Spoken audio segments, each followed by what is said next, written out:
Hello everyone. In one of the previous videos, we spoke about how do you get new people to like you. And this is an important step on the journey of persuading people and making them believe that your agenda is worthwhile for them to invest in.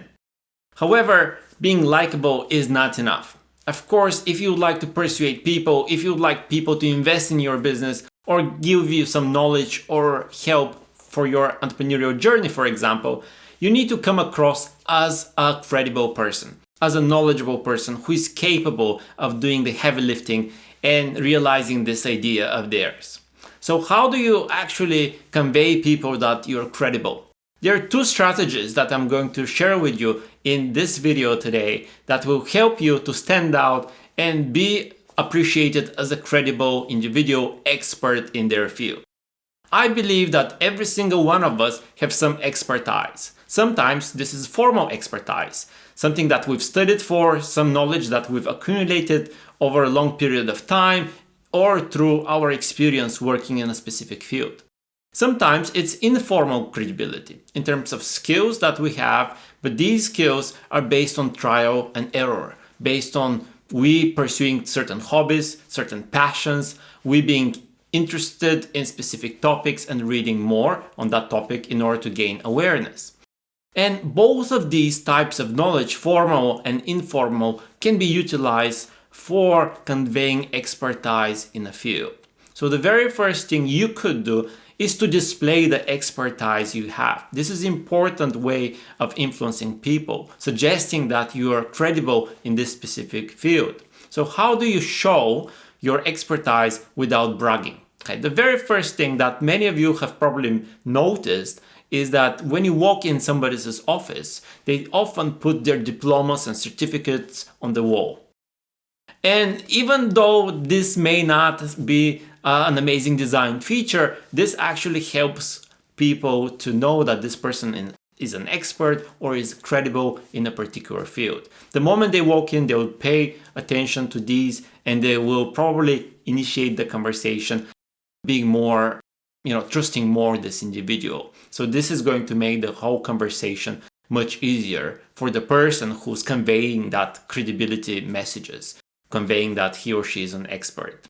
Even though you may not have diplomas or certificates or MBA degrees or PhD degrees to put on your wall, you can still come across as an expert by utilizing some of your informal expertise that you have gained perhaps from your interest. And nowadays there are many channels which will allow you to even formalize informal expertise, such as LinkedIn, for example. They have different badges that you can place on your profile if you just do a quick test. So there are different tests, some of them for Microsoft Word, others for Microsoft Excel, some of the others for accounting softwares, for video editing softwares, etc.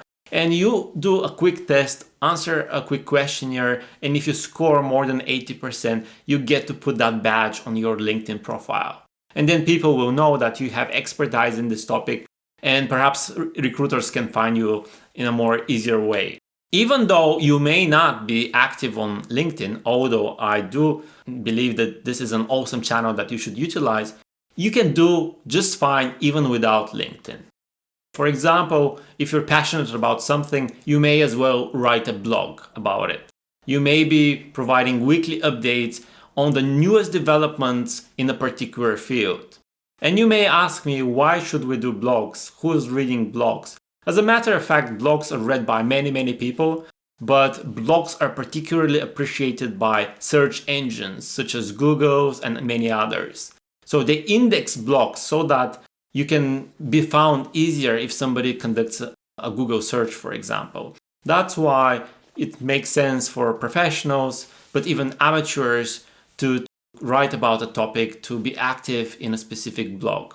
Not to mention, this brings me to the second strategy, which is to utilize email as a tool that will help you convey to others that you have expertise in a specific topic.